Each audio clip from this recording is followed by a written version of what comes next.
Welcome into No Punt Intended, presented by Club Fantasy. I am your host, Joe Zollo. Week 10 of the NFL season.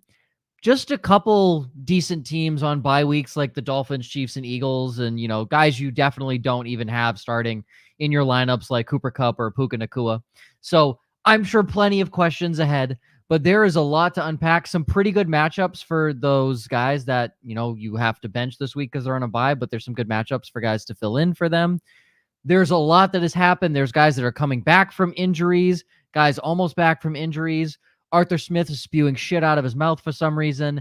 It is going to be a fun show ahead. Let's get into it.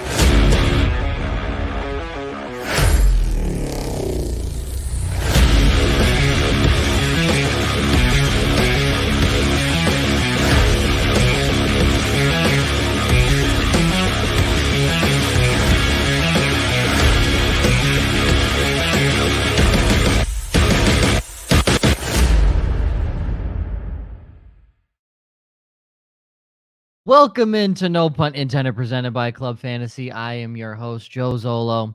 Just Ryan this week. Yeah. Which I think, honestly, are one of our best rated shows of the year was the other show. I think it was. Much to Josh's chagrin. Yeah, much to Josh's chagrin. The guy who founded the website, no one likes him, but that's okay. That's fair. We like him. He's here. He filled out the show sheet. He's just busy, real people jobs like I used to have over the summer when I was no longer on our shows over the summer. But I'm not gonna lie. I hated last week. Absolutely despised it. Lost by 0.15 in a league and panic bench CJ Stroud for Bryce Young. So that's kind of in the story. And obviously I knew about that before. We talked a lot about that in the text message group. Ryan, here's what you didn't know.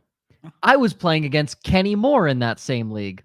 So not only did Bryce Young throw 3 interceptions, my 2 touchdown special went to the wrong side of the ball. Kenny Moore caught 2 of those interceptions, and not only did he return 1, he returned 2 of them. Yeah. And scored 43 points against me. I don't think he scored 43 all year. So that's how my week went. How about you? It was a bad week for me as well, Joe. I didn't CJ Stroud anything except, so I talked about this on Monday. I've been trying to justify like maybe Bryce Young won't always be bad.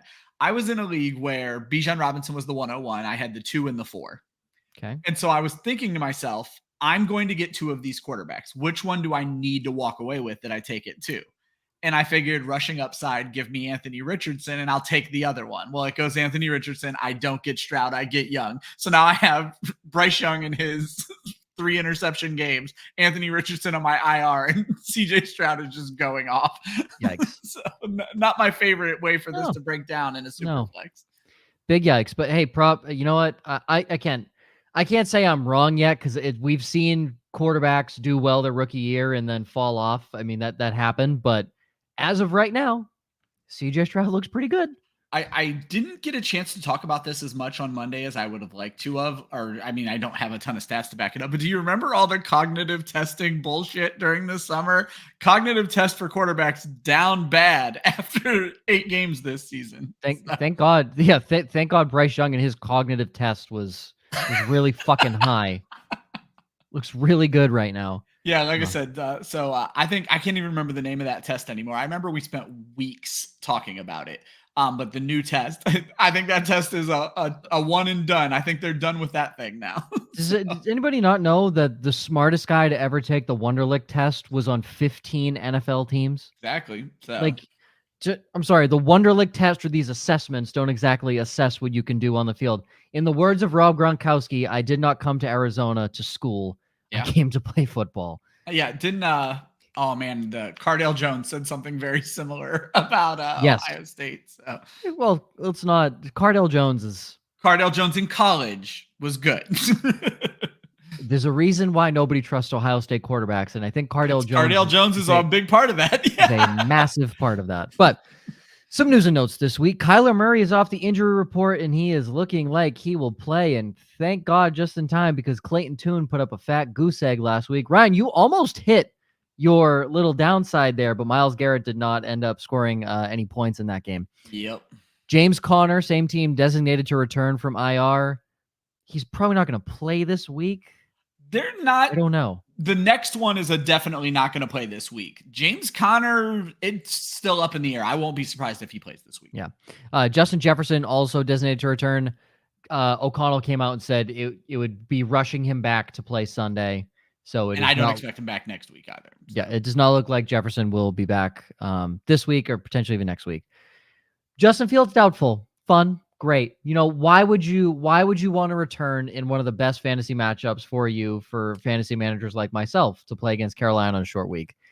Nonetheless, Tyson Bagent will be your starter for the Chicago Bears, and we may see 16 interceptions in that game. You'd have to have defenses able to make that many.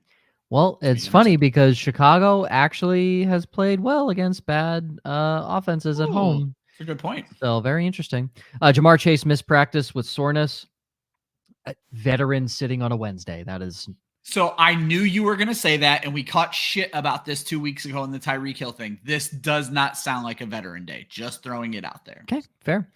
Daniel Jones said bye-bye to his ACL. He will go back in a few weeks for surgery on his neck. So happy falling apart. Hey, happy $160 million in your pocket, kid. Who cares? At least you can afford the surgery, bro. Yeah, fuck it. Why not? Fuck it. Carson Wentz and Martavis Bryant. I'm sorry. Martavis Bryant is back in the NFL with the Dallas Cowboys. Why? They didn't get an injured receiver. Why? I have no idea. Practice squad right now. You essentially just signed like a 3 inches taller Brandon Cooks that like smokes a lot of weed. Like, I just remember maybe not we all, but so many wanted Martavis Bryant to be a thing. And now he's getting picked up. What is he, 4 years removed from playing? Ryan, the last time he played football was in the indoor football league for the Massachusetts Pirates. Ugh. I'm impressed you know that, first of all. Well, the only reason I know is I am a Massachusetts Pirates fan by proxy because they are obviously Massachusetts football team for the indoor football league. I was off, though. His last NFL stat was 2018, 5 years removed from playing in the NFL. Rough. Absolutely rough. And Carson Wentz will be the quarterback of the Rams. Is it great for Rams fans? No. Does that bode well for Cooper Kupp and Puka Nacua fantasy managers? I would think so, because there's actually a viable quarterback that has had some success in the NFL throwing them the football. That's all. This is also not looking good for Matt Stafford, to put it plainly there. So before we get into anything, I want to bring up something that has made me angry. And I know a lot of you will probably enjoy this because I believe we have a lot of Bijan Robinson fantasy managers here in the chat. I know that because we have all touted Bijan Robinson for a while on this show. I have him in 3 of my 4 redraft leagues. The only reason I don't have him in the 4th one, he didn't fall to me. Plain and simple, didn't fall to me. So this is this is going to be tough for you guys. This is going to be tough for you guys. I'm going to leave this up while you're talking. I think this deserves investigate Arthur Smith 100%. Yeah. So here we go. This starts where Joe's story begins. Yes. So yesterday, Ryan, you brought up there was a quote that came out that said roughly along the lines of Bijan Robinson is more effective off the ball and basically opens up the offense for us. Yeah. Arthur Smith, kick rocks. Okay. Yeah, clearly he thinks he's coaching the Hawks, not the Falcons, because off ball is a basketball term there, brother. Yes, correct. Off ball is a basketball term. So with that being said, Arthur Smith was asked today. Ari Merlov was the tweet that I saw, was the video. It was a 5-minute explanation on the usage of Bijan Robinson in the red zone, all this stuff. I heard Bijan's name mentioned twice. Arthur Smith was, I think, dancing around the question and explaining their red zone efficiency, which they're at 50%. They're not, I wouldn't say that's awful, right? 50% is not terrible. For a team that we didn't expect to be good, let's be clear, that's not bad at all. No. So, yeah. Obviously, he says, you always shoot for 100. Nobody's ever going to get 100, but he was mentioning that, when they were in Tennessee, they were at 75%. Oh, I wonder why. Derrick Henry. I wonder why. Shocker. Maybe it's like you should give it to the good running back. Yeah. Regardless. Not to mention he had AJ Brown when he was in Tennessee in that like double-digit touchdown year, like in the best year Ryan Tannehill's ever played in his career. Exactly. So I want to start with, because I was like, oh, red zone touches. Let's just see. All right. So red zone touches. He is correct. Bijan has nothing, pretty much. Touches inside the 5. Tyler Algier has 6. Bijan has 1. 1 inside the 5. Touches inside the 10. Algier has 10. Bijan has 3. This includes receptions, folks. This is touches inside the 10. Now, touches inside the 20. Now, keep in mind, touches inside the 20 is 20 to the 11-yard line. Inside the 10 is 10 to the goal line. Or 10 to the 6. Inside the 5 is 5 to the goal line. That is how this is measured. So it's yards to go. Touches inside the 20. Bijan 13. Tyler Algier 28. Tyler Algier has double the touches inside the 20, triple the touches inside the 10, and 6 times the touches inside the 5. Now you may be asking, oh, maybe he has a better conversion rate. That's a great question you guys just asked.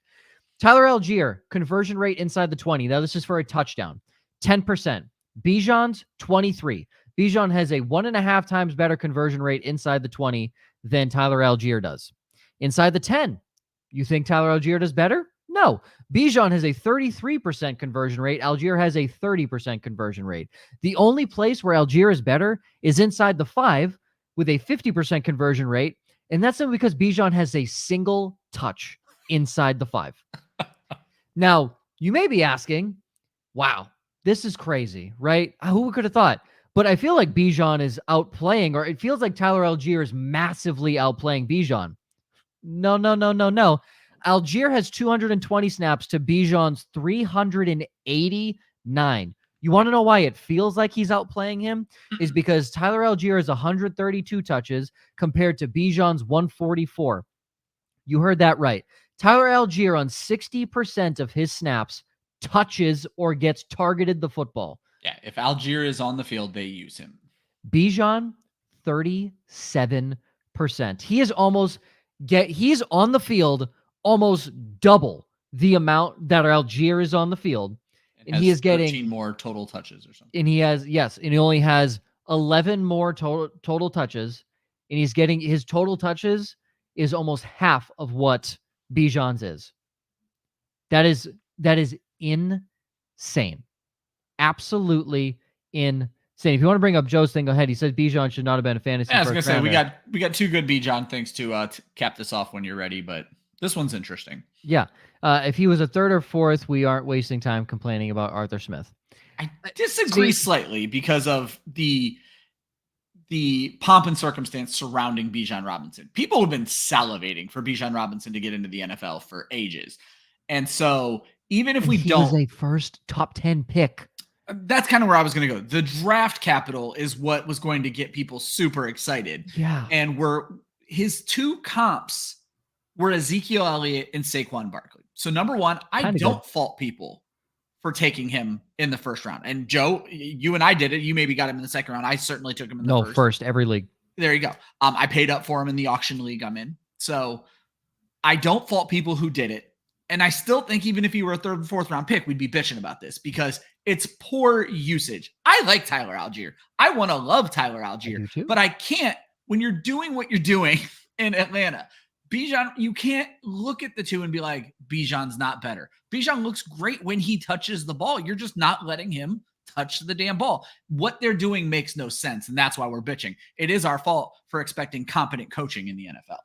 That's correct. And Arthur Smith, how about this, Ryan? I was so heated after Sunday. I went back to when our show on when Arthur Smith was hired. Now, first off, I want to apologize. I love when Joe goes back and does research on our shows. Ooh. First off, I want to apologize for what we looked like almost 3 years ago. I want to apologize. It's rough. Like RUFF, dog barking rough. It was not. I know. I used to have the terrible camera. I used to be trapped in that little corner. It was. You were filming on a fucking potato. Let me tell you, 100%, straight up potato. I said the only line I uttered, because we were just going through the coaching hires. I wish we spent more time on Arthur Smith. The line I uttered was, "Just feels vanilla." Well, you're not wrong. Am I wrong? Am I wrong? No, just feels vanilla. He lost to a fucking quarterback that doesn't know his teammates' names and didn't even take a snap until the quarterback that he was behind got injured. Yeah. How do you let that happen? How do you let that rough happen? You escape, should have right? been fired on the fucking spot. To Derek's question, start Kyler Murray or Sam Howell this week?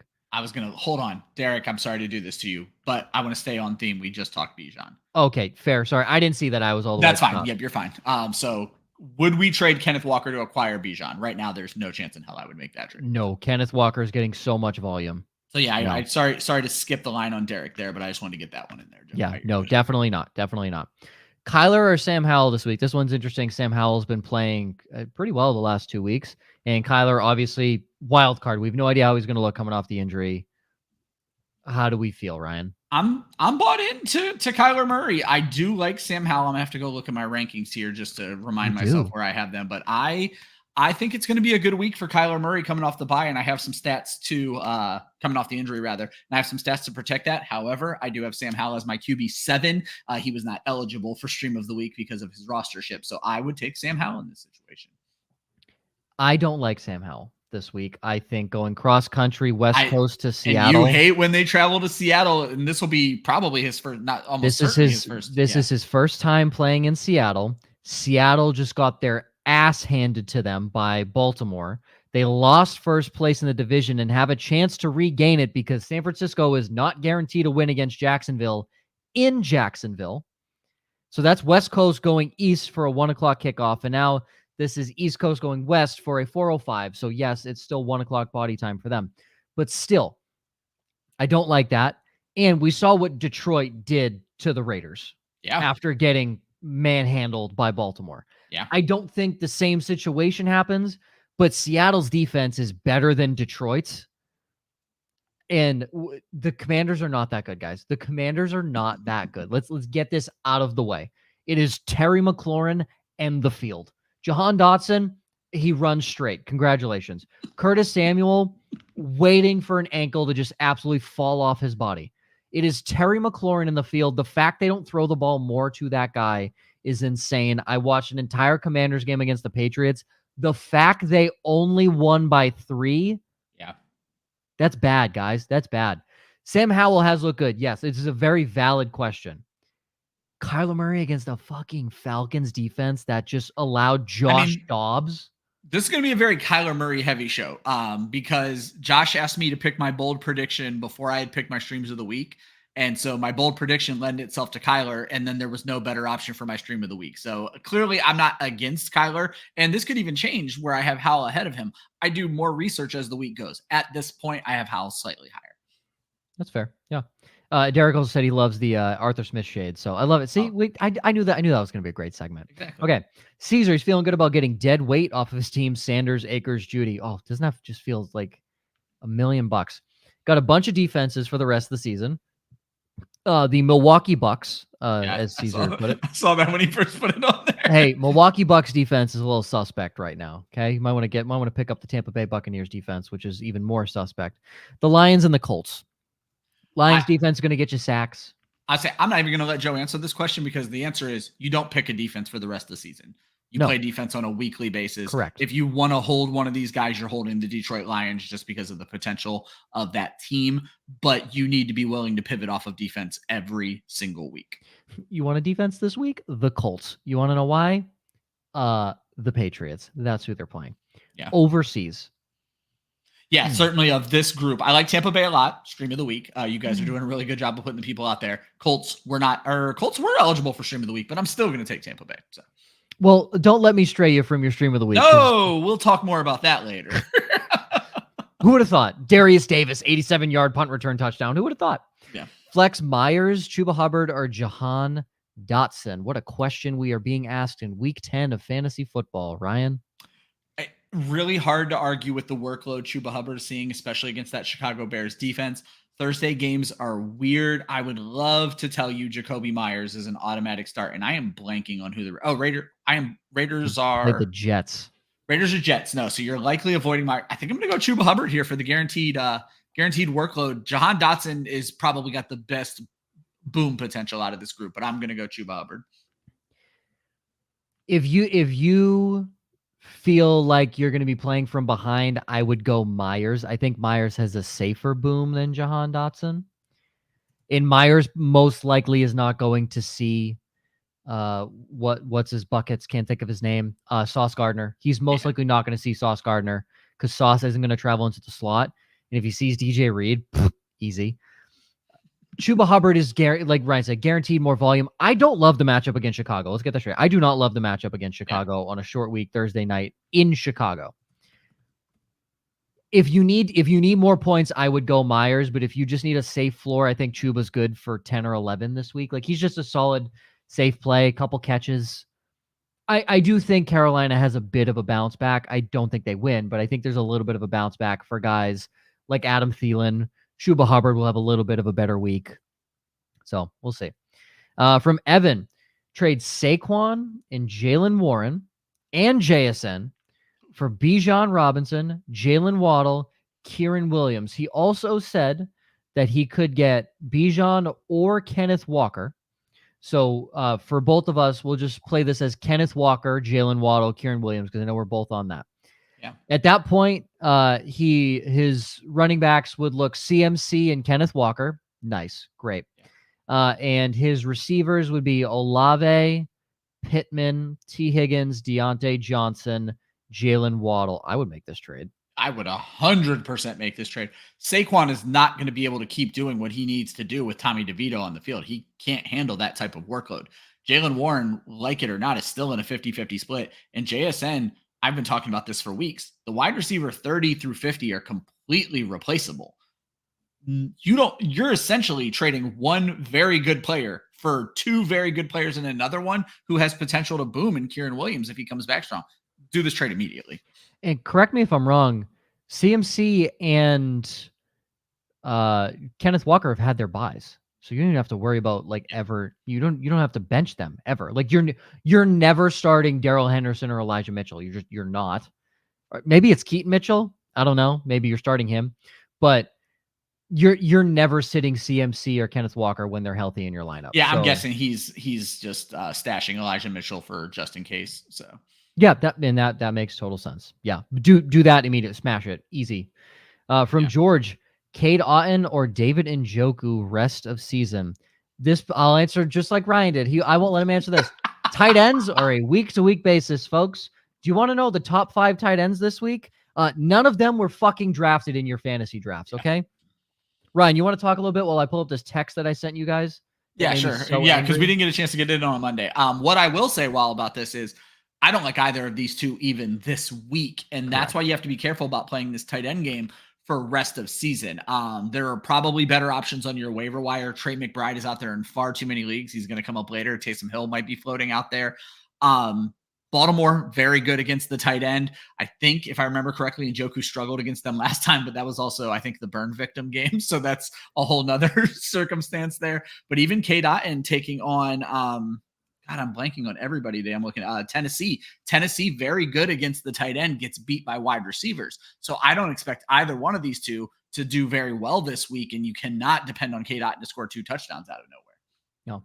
Here's my stat that I found that I was angry about on Sunday at 4:00 games weren't even at halftime. It was I was shocked to see this text from you because this is not how you normally despise text us on Sundays. Despise this position. The current top 5 tight ends at 540 on Sunday: Dalton Schultz, Jonnu Smith, Cole Kmet, Cade Otton, Taysom Hill. Currently 6 was Mark Andrews, and Jake Ferguson, I believe, passed him. Cole Kmet was on average pick 126. Schultz was 116. Everybody else was 200 plus, which meaning in most traditional fantasy football leagues, undrafted, Jonnu Smith was average pick 425. He was being drafted in 32-team, 50-round drafts. He was not being drafted. Of the top 5 tight ends drafted that actually played, 1 finished inside the top 10, Mark Andrews. And check that, of the top 10 tight ends that were drafted ADP, 1 finished inside the top 10. This is a joke of a position. A joke of a position that needs to be a full-on flex. I play in a league. I don't own a tight end, because it's running back, receiver, tight end, flex, 5 options. I don't So have a tight end on my roster. That is Austin Amendolia, my co-host for the Monday draft show. That's been his go-to, is make it even just if you want to protect running back depth, make it just a wide receiver tight end flex spot. So. Unbelievable. Also, all right, before we get into our upsides here, I love that George has asked his IDP question, and thank God Josh isn't on the show. I was going to say, I almost was going to put that, but I'm like, that's a lot to type. Like, you got the right host for the IDP question. Hell yeah, baby. Quay Walker or Devion Campbell? Devondre Campbell. That's what I thought. Devondre Campbell. Rest of season. 2 guys on the same team. I'm blanking on Campbell on if he moved or not, but I believe Campbell. No, Campbell's still on Green Bay. It was I forget the guy's name, but they released him and he came back. So Quay Walker to start the season was out of his skull. So good. Out of his skull. If I'm picking one rest of season, it's Quay Walker. I would personally drop Devondre Campbell and pick up another linebacker. I don't know. The worry you have with these two is that neither one of them has a sack yet. And between them, they have 2 QB hits. Where Quay Walker is at least getting himself involved in the passing game of all things, 3 pass deflections and a pick already. He scored a touchdown on that pick. I believe it was a pick 6. So you're seeing more out of Quay Walker at this point. So I would certainly go Walker, 66 total tackles in 7 games. But like I said, the big concern here is, at least at one point, they were looked at as pass rushers and they don't have hits. They don't have sacks. They've done next to nothing. Well, Devondre Campbell was never known as a pass rusher. He was always known as a guy in coverage. You're fair. Yeah. Quay Walker, they should be using him more in the pass rushing game. I'm looking up exact stats to see what it looks like for blitz percentage and what teams do. I can't really, I'm not 100% positive here on what it's going to look like, but from what I know, watching Green Bay Packers games, it doesn't feel like they are sending a lot of guys. Yet they're towards the bottom of the league in terms of blitz. So you're not going to see those guys rush the passer. Yeah. Quay Walker's going to rake in the tackles. That's who I would do rest of season. I agree. Okay. It's Quay Walker. Everyone see the questions. You guys are regulars. We all know. We'll go into the upsides here. Ryan, you have Sam Laporta as the tight end 1 overall against the Chargers this week. Yeah. 2 touchdown special goes to D'Onta Foreman in his revenge game against the Carolina Panthers. This guy, it feels... D'Onta Foreman, I will grant the revenge game. He feels like that kind of dog. Yeah. And Kyler Murray, top 10 against Atlanta. You prefaced it a little bit when that first question popped up. Give a little more on Kyler. Yeah, it's going to be a big Kyler show because I'll be talking about this again at the end of the show. But putting it bluntly, if you don't even want to talk about Kyler, QBs kill the Atlanta Falcons. They're giving up the 7th most points in the league, 22 points per game in 6 touchdown leagues over the last 2 games against Josh Dobbs and Jaron Hall, plus Will Levis. They've given up 34 fantasy points in the last 2 games to quarterbacks. Dobbs scored 16 fantasy points 5 times in this Arizona offense. Obviously, this gets a little confusing because Dobbs was against Minnesota last week, but whatever. Dobbs put up 16 fantasy points. This is an offense that can be viable for fantasy purposes. Josh Dobbs, scored multiple touchdowns in a game 3 times. Kyler's better than Josh Dobbs. They wouldn't be bringing him back if he wasn't ready. He wouldn't have come back if he didn't want to play. I think this is going to be, it's at home. I love that it's at home. He is going to come out comfortable against a very beatable defense with great weapons around him. Trey McBride is a revelation. He may have James Conner back. I'm really liking what I'm seeing. This is the perfect situation for Kyler Murray to come back, and you couldn't have picked a better opponent. We could be looking at 3 consecutive weeks of 30 fantasy points against the Atlanta Falcons. Yeah, you bring up a good point of, also don't worry about the injury. He was injured the 2nd week of December for an ACL. So this is a normal 11-month recovery road for an ACL injury. This is not coming back early or anything like that. This is a normal timetable. And honestly, for today's NFL, a longer timetable for most people coming back from an ACL injury. So he's had plenty of time. They have not rushed him back smartly, because what are you playing for? Like, you're not playing for anything. So now you're building chemistry. Honestly, I think this might be the coach auditioning for Kyler. Like, you got to prove that, because they're invested in Kyler. He's not going to go anywhere, at least for the next 2 years. I think this might be a showcase over the last half of the season to maybe trade him. What's their out though? I haven't looked at his contract in a while, and I will look it up. But the interesting thing is, if there's going to be teams that are probably going to, certainly, I'm gonna throw out one team, the New England Patriots, just because you were going to. He's the kind of coach Bill wants if he's over his Call of Duty addiction. 100%. Well, I would like Bill Belichick he can leave. We're good now. Okay, so you're moving on from Bill.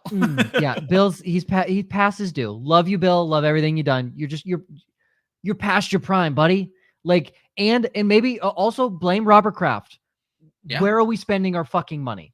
Like that irks me as well. But looking at Kyler's contract, it gets heavy next year. Heavy. His base salary goes from $2 million this year to $37 million. So his cap hit becomes massive next year.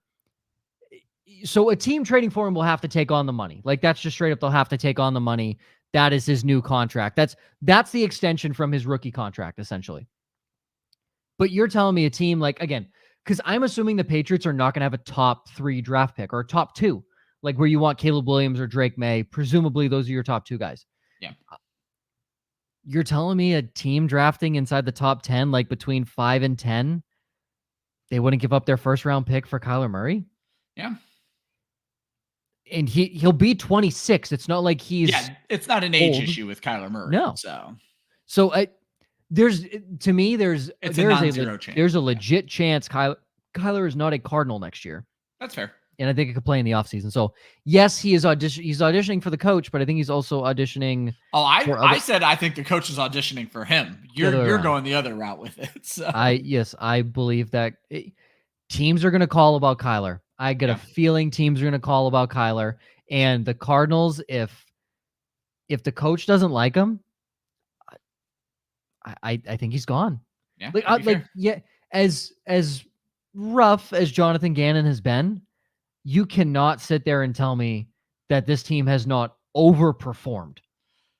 Like, I mean, and not to mention he was picking up pieces. They clearly didn't know what they were doing with Isaiah Simmons, so they moved on from him. So that's a first round pick wasted, and like there's still a lot of pieces they're recovering there. So like we all expected Arizona to win maybe a game.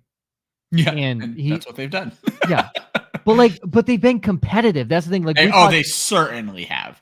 I mean, for 3 weeks, we were picking on them in fantasy to our chagrin. They were way better than what we expected them to be. We were thinking they were going to be the gravel road to the steamroller of the 100%. Of the NFL. Yeah.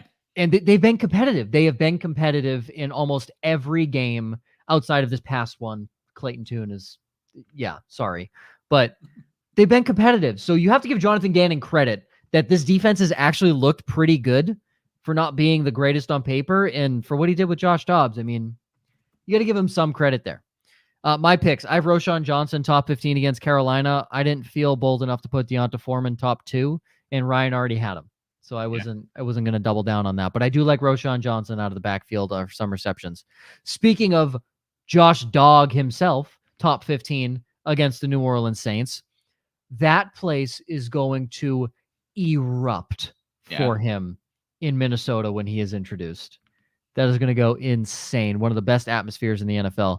In DeAndre Hopkins, top 5 against Tampa. I don't know why I have Roschon highlighted. I don't give 2 shits about talking about him. I want to talk about DeAndre Hopkins. Okay. We mentioned this on last week's show. When we had the question, CJ Stroud, should you start him? He's declined in passing yards.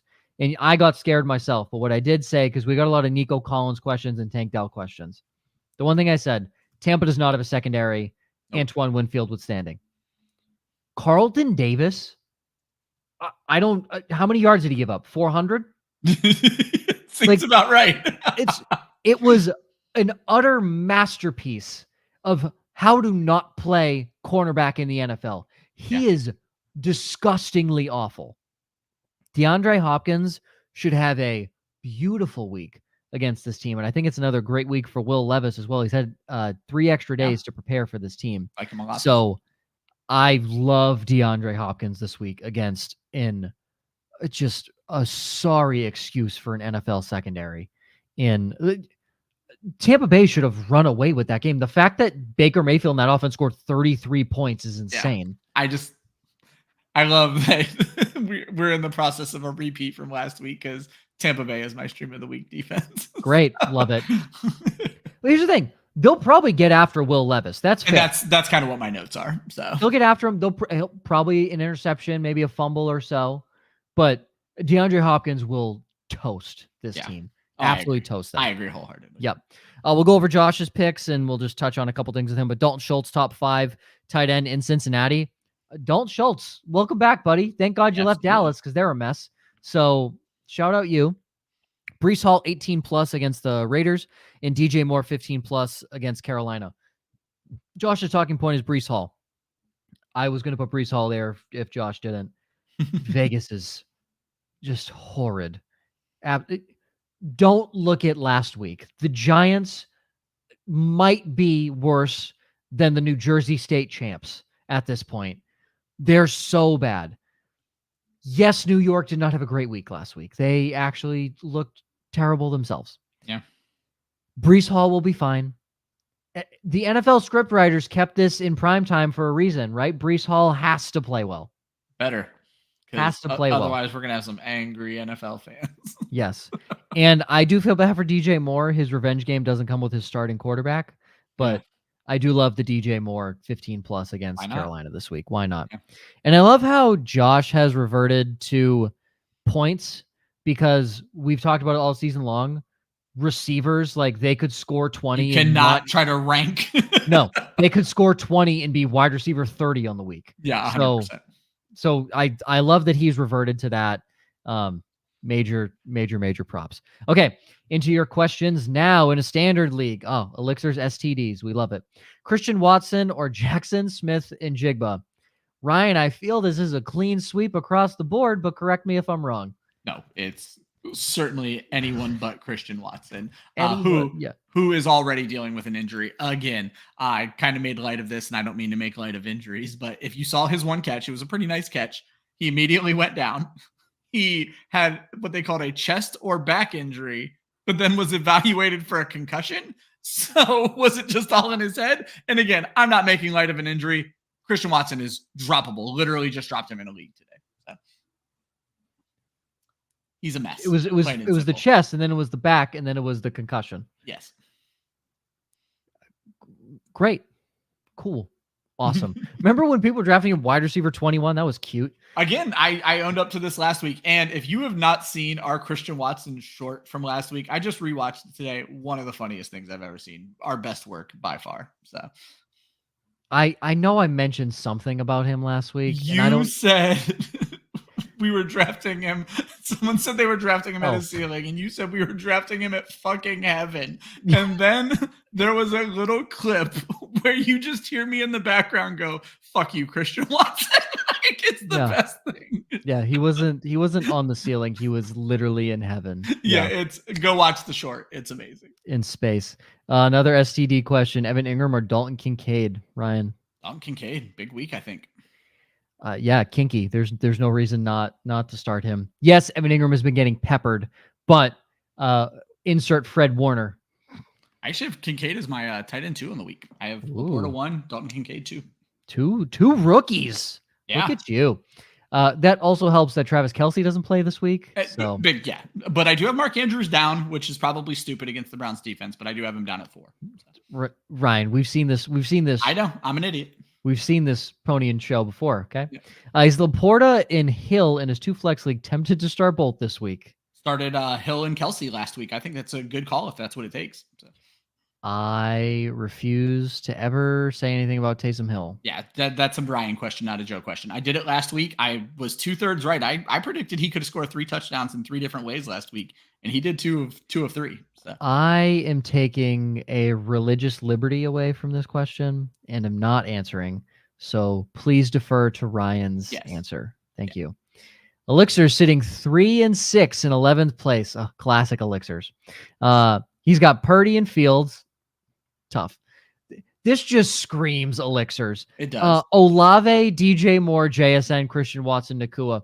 Elixirs, can you draft before me and send me the guys you pick so I know to just not draft them? Can we do that? Is that a thing? You have the worst luck I've ever seen of He any might be fantasy football Elixirs player. might be the kiss of death. It's unbelievable, and it's like no fault of his own. Like it's No. not like Olave, DJ Moore. We were all high on them before. Well, to be fair, there was the point last year where Elixirs had like the same great 3 running backs every week, and we always told him the wrong 2 to start. So we probably started his bad luck. Hey, one of them was Kamara. I said to and one was ETN. I remember. Yes, that was heap of a mess. Standard league that averages 1 to 2 trades a season. Should I trade? Well, if anybody wants Christian Watson, for a bag of if you can move Watson, I don't. If Nakua has some name recognition and you're not selling too low, Nakua and JSN for a probably. I don't think I'm making a move for a running back. I'm okay with your running back situation. Yeah. I think if you took Nakua and JSN and turned him into an elite wide receiver, that would be the move I'm trying to make, and maybe throw Watson in if it makes him feel better. You also need a quarterback, but I don't know how that's going to work out. So I would agree. Yeah, I would agree with that. Yeah.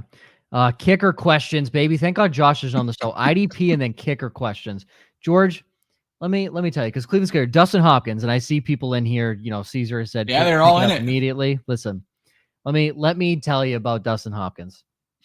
He single-handedly won me a game 2 weeks ago, and I can't even tell you the life-threatening text messages Dustin Hopkins got via the buddy that I beat.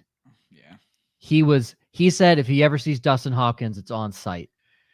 Yeah, I was I update my predictions every 4 games for a team, and so I was looking at the Browns this week. He's on pace for like 38 made field goals this year. Like, it's crazy.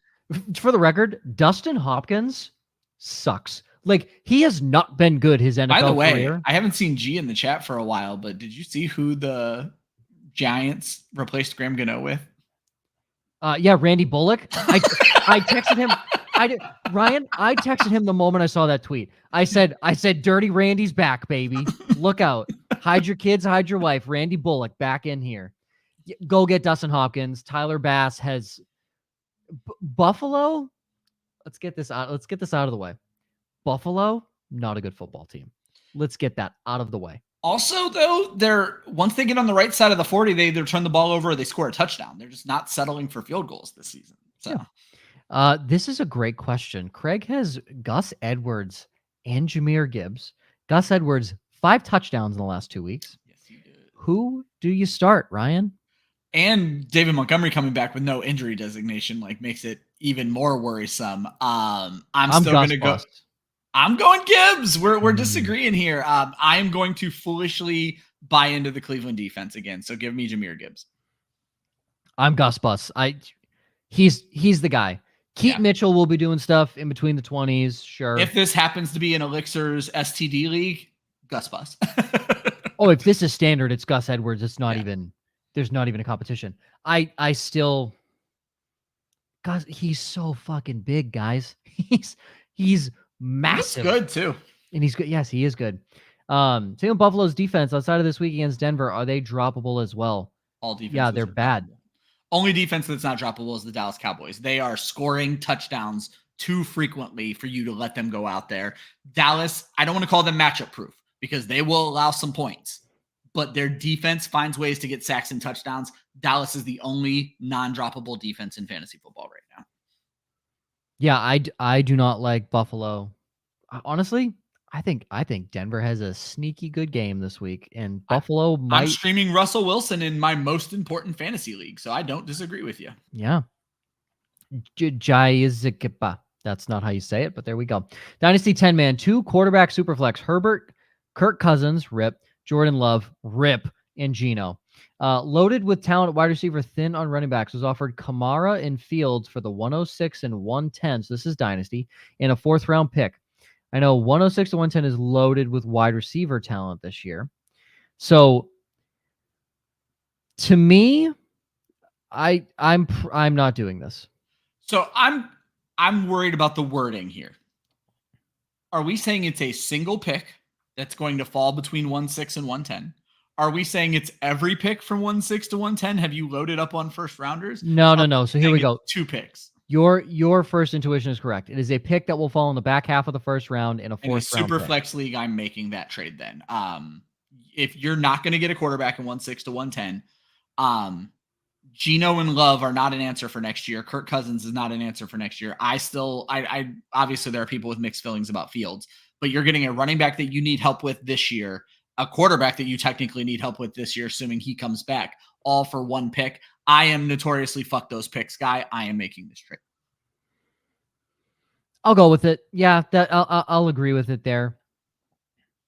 Yeah, I'll agree. I have 6 first round picks this year, so Yeah. I'm the in a guy single loaded. QB. So you would never make this trade because it doesn't help you. Well, I already have Justin Fields, Ryan. Yeah, and you have Fields. Yeah, suck it, idiot. From Jesse, trade Montgomery for Pollard. The caveat, obviously, because on a normal day this would be a hell of a no, but he has Jahmyr Gibbs, so that is why the question is being asked. Is not wanting back. What? I'd want something else. I don't trade. I don't want Tony Pollard. Yeah, well, there's that. I don't want Tony Pollard, but if I'm taking Pollard, I want something else too. You better give me a young receiver that's going to help my team that I can play in my flex. Yeah, otherwise I'm waiting because what if Gibbs gets hurt? Go find go find a better receiver. Tony Pollard is not the answer. Tony Pollard just crushed double-digit fantasy points for the first time in like 5 weeks or something like that. Should have a good week this week though. I'm sure. But yeah, you don't want just Tony Pollard. Starting Stroud, Kamara, Breece Hall, T. Higgins, Amon St. Brown, Cade Otton, flexing Bijan. On the bench, Jay Fields is out. Gibbies, Brian Robinson, DJ Moore, Olave, Goddard, Kelsey. Any changes? DJ Moore in for Higgins? Olave in for Higgins. I think Olave could have a big week against Minnesota. Gibbs in for Bijan. But no, me and Joe have talked about this. We think this is a Bijan pop week finally, and we're going to probably eat those words. Yeah. But I think Higgins obviously had his big week last week. I don't know if we continue seeing that. However, then what if Ja'Marr Chase is out? Your lineup's fine. I like Chris Olave. I might find a way to get Chris Olave into my lineup this week. I like him a lot against Minnesota. There you go. Traded Tua, Waddle, and Christian Watson to get Keenan Allen and Hollywood Brown. Did it because I own Diggs. Is that a good? Oh, Josh Allen. Okay. So looking for the double points there. So basically Josh Allen for Tua and Hollywood for Waddle and Christian Watson. So Hollywood for Waddle. I did it because he wants the double points with Diggs. Yay or nay? Even parts. I'm not worried about it. Tua could always Tua. We saw a bad Tua a couple weeks in a row now, honestly. So yeah, it's almost like if you just throw the offense off their rhythm, Tua's not good. Yeah, throw them off their rhythm like they did in Philadelphia. Throw them off their rhythm like they did in Germany. Like there's a lot of things that can make this not work for them. No, I think it's a good trade. Yeah, I'm good with it. Caesar said Doge is up 26% as you compare to the Christian Watson. Hey, great. That's awesome. Christian Watson's down 126%. So it doesn't matter. He also traded Jonathan Taylor, Devontae Adams, and Isaiah Pacheco for Travis Etienne, Brandon Ayuk, and Javonte Williams. Feeling good there. It depends on your opinion on Devontae Adams, I think. Etienne for JT, pretty even trade. Javonte for Pacheco, pretty even trade. It comes down to Ayuk. What do you like better, Ayuk or Adams? Yeah. Right now, I'm still on the Adams side of things. Right now, Ayuk just feels kind of out of sight, out of mind. We haven't seen anything out of him for a couple of weeks. Obviously, there was a bye week in there. I'm not high on my Brandon Ayuk train as I was 4 weeks ago. Yeah, and the energy in the Raiders building feels very good right now. So Mickey D was not doing justice for that team. Nothing wrong with this trade whatsoever. It's just questionable at the wide receiver. And I don't mean questionable as in like you made a bad choice. I mean like arguable. Yes. Emma, Kansas City is on a bye. Does Kelsey join Taylor Swift? I'm pretty sure this is my coworker who is a giant Taylor Swift fan. I would have normally said yes until I saw all the shit he got about going to a World Series game. So I'm going to say no because Andy Reid's not going to let him become a distraction. Oh, I'm sure. But no, I don't think he goes to Argentina on a bye week. I mean, he could. He very well could. I think if he wouldn't have caught the shit he caught for going to the World Series, I think it's a higher possibility than one might think. But he caught a lot of shit for going to that game. Can you imagine? Also, was it the World Series? Or was it the NLCS? I thought everybody was saying World Series. I could be very wrong. It was probably I think it was a Phillies game. I'm pretty sure he went to the Phillies game with his brother, who is a Philadelphia Eagle, supporting the local baseball team. Because, spoiler alert, guys, Patrick Mahomes owned Kansas City Royals suck. Yeah. So the fact he was getting slack for that, fuck it. Let him live his life. I agree. Well, they lost the next game, and that's where, and it was not a good chain of events. That was why they lost, everybody. And that's what the people were alluding to. Yes. Because Travis Kelce spent time with his family at a baseball at a National League Championship Series game. God, I hate America. This is a Week 10 question, right? What do you mean? You weren't drafting these guys? You're telling me right now Logan Thomas and Noah Brown weren't on your draft board going into the season? No. Well, Logan Thomas was. I'm a big tight ends guy, but Noah Brown wasn't? Really? Firmly off my board. Him and his 36 points this past week. I was a John Mechie guy, man. I'm also a John Mechie guy. Who would you start? Logan Thomas or Noah Brown? Is there a nice way to say I wouldn't? I don't think Logan Thomas is a flex-worthy tight end, and I don't trust Noah Brown to do it again. If I'm strictly choosing between these two, Noah Brown. It's Noah Brown if you're choosing between the two. Yeah. Chase the points. Yeah, this is an ugly one. That's a point chaser. Yeah, between the two, if we have to, that's who you're going with. Dad Elixirs. Papa D. Howell, ARSB, Debo, Marquise Brown, Drake London, Jahan, Demario Douglas, Tony Pollard, Rashad White, Gibbs, and Spears got Pitts. Same question. Trade. Could trade between my. That's collusion. Elixirs and his dad. Dad needs a running back. Rashad White's playing well, but it's a standard league. Though Rashad White had a great standard league week last week. Maybe look to trade Jahan Dotson off a couple pop weeks I've been telling people that all week. Jahan Dotson is a tradable asset. He is not a let's keep expecting this. So yeah, let's move Dotson just to get another running back. Plain and simple. Yeah, I would do that as well. Doesn't even need to be anything crazy. You literally just need go get a running back who's getting some touches. Need a body back there. Go look for the Najee Harris manager. Najee Harris is not a great fantasy. I know, but for Jahan Dotson, he's getting enough touches that it makes sense. I'd rather go after Jalen Warren. I thought Warren was shooting too high, Joe.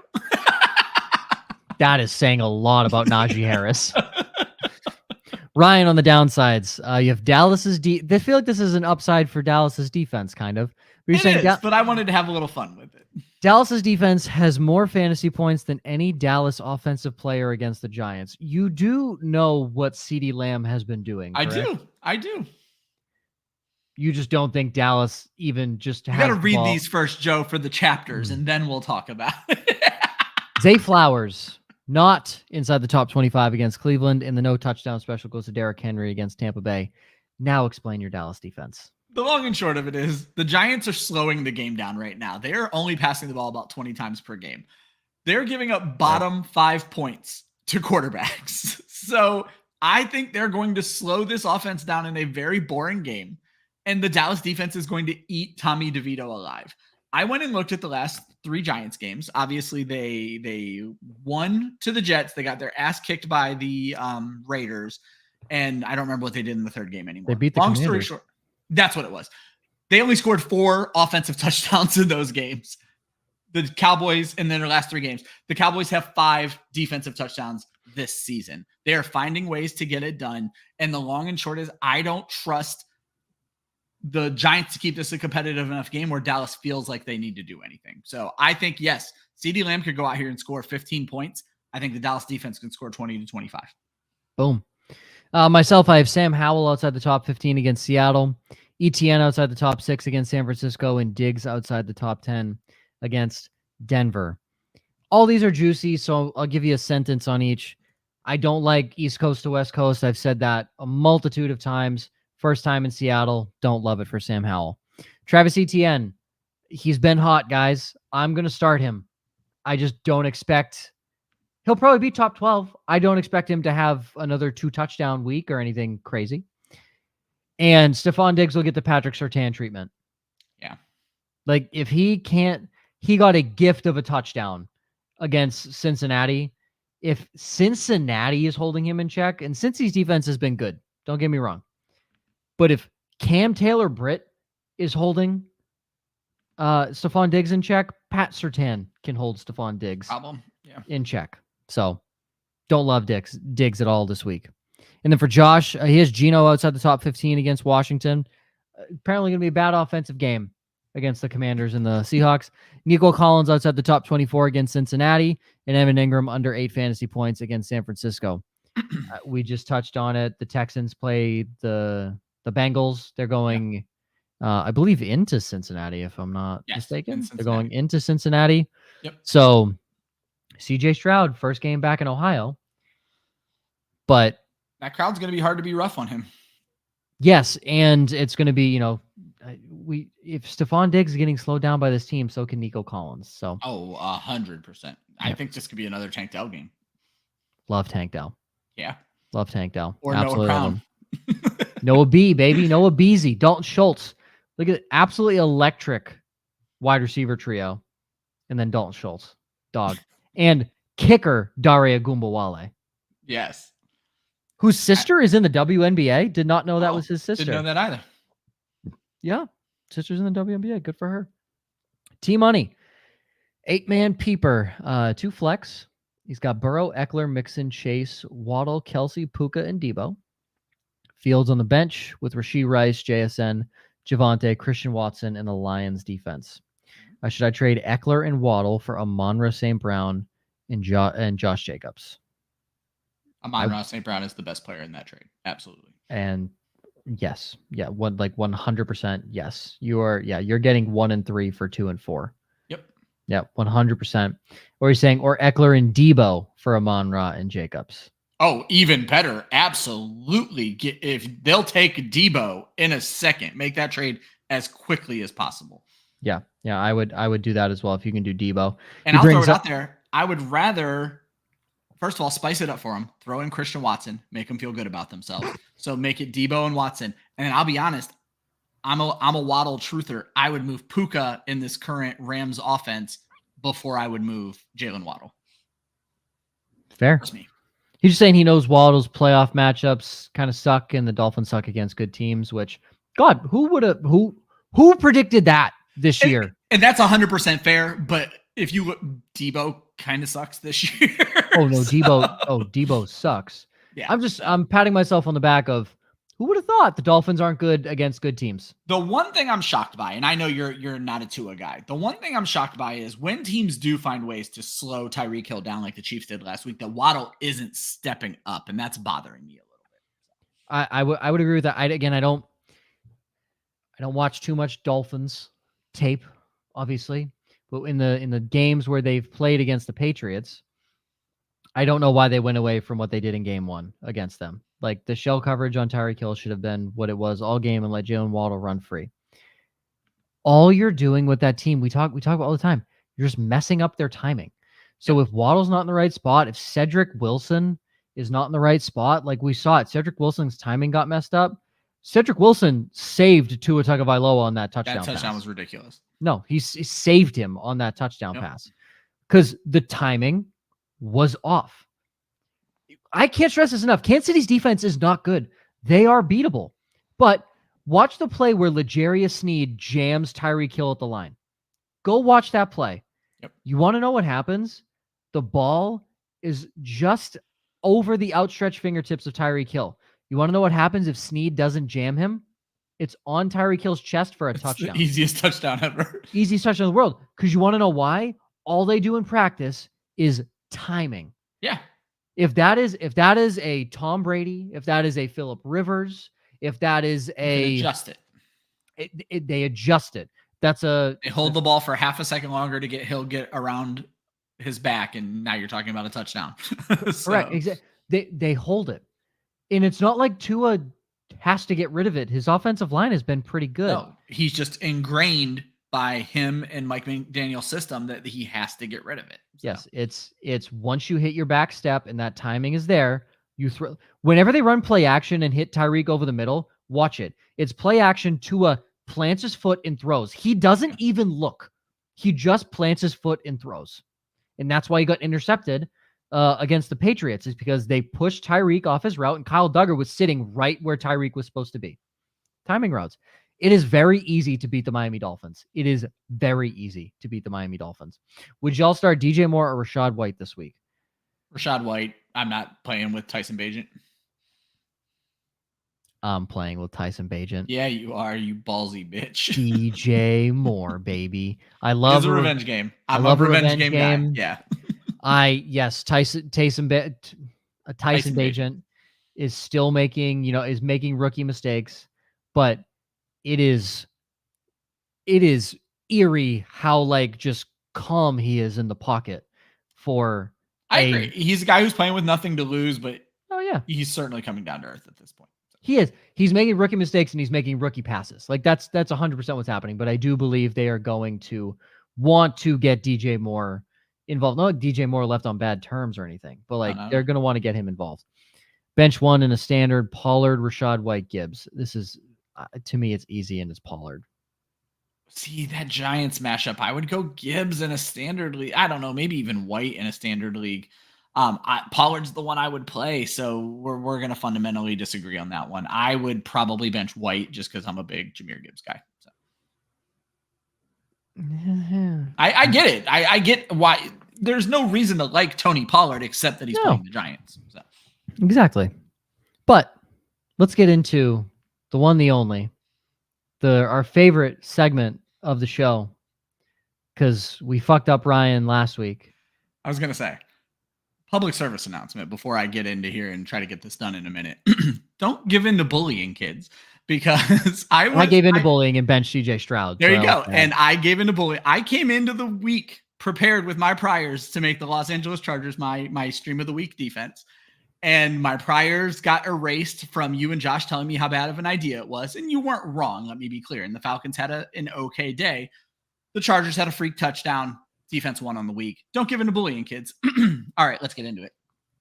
Week 10 streams of the week, all available in about 50% of ESPN leagues. I'm going to go Kyler Murray in his debut game taking on the Atlanta Falcons. From weeks 2 through 6, Josh Dobbs was the QB 11 and averaging 18 points per game. This offense can work from fantasy, and Atlanta gives up 22 points per game to quarterbacks.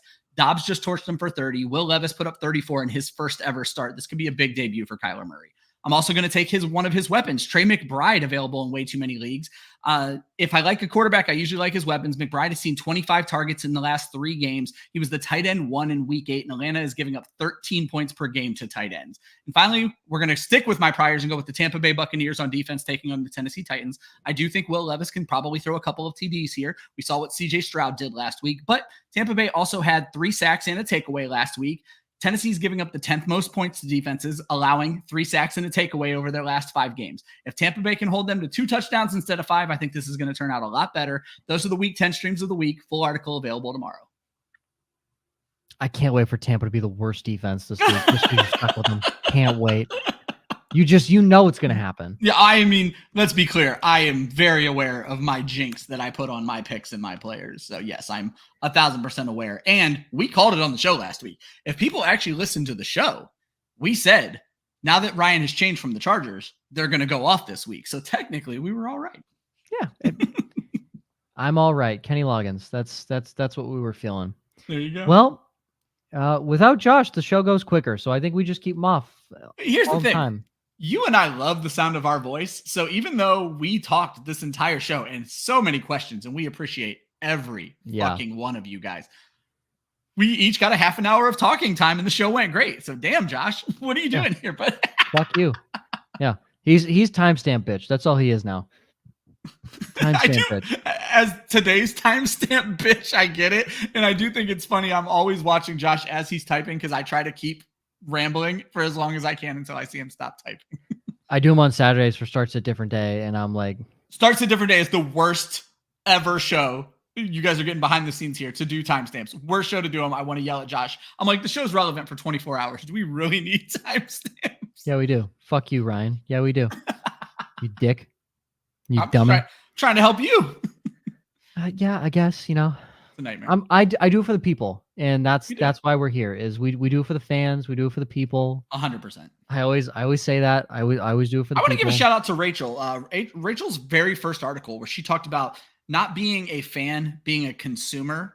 And I think the biggest takeaway from that is we aren't who we are without consumers. We need each and every one of you guys to listen. We need each and every one of you guys to ask a question. Otherwise, we're just bored. I always make the joke when I'm on the Saturday show. This show sucks if you don't ask questions. So. No, it does. It literally does. It's Joe, we appreciate you. I believe Joe's one of the newer ones. Joe's here. been in a lot. I said we got a Joe, we got a Josh. We just don't have a Ryan. We don't have a Ryan. So somebody create a Ryan Weisse burner account. So we can get him in here. Caesar's always the first one. So he is every show. Elixir's been with us forever. We got a bunch of people. I know Lex has been on with us a lot this season. Lex, so people over on Twitch. It's been fun. Good season. We've had a lot of new people say, subscribe, please, all that stuff. Every single week we're here spewing shit for your enjoyment because it ain't for ours. No, I'm joking. No, because I hate myself. The league that I sat CJ Stroud and dropped Jonas Smith and played against Kenny Moore is my $1,000 league. I mean, we can bitch here at the end of the show. You guys talked me so against the Chargers, Joe. I had an insane parlay that I sent to the group chat. I picked 8 games right this week and cashed out on the Chargers. I did round robins. So I cashed out about $50 in bets because I didn't believe in the Chargers. And so I cost myself money. Oh, I would have believed in the Chargers money line, not their defense. I talked myself into the Chargers charging that entire game. That was my issue. So isn't that what we're always worried about, the Chargers? Exactly. I should have never made the bet to begin with. I should have stopped and been good with it. So it's bad when your team is a verb. Yeah, 100%. To Charger. Yeah. Well, everybody, thank you for joining. For Ryan, the non-existent Joshua Hudson, who will no longer forever be on the show at all. For myself, and the Indie Fuel, please go follow whatever we do. TikTok's popping off, baby. Please go follow us and help me look good to my bosses. You can follow Club Fantasy on Facebook, Twitter, and Instagram at Club Fantasy FFL. The URL is clubfantasyffl.com. Always remember, defense wins championships. Offense wins fantasy football. We will see you next week.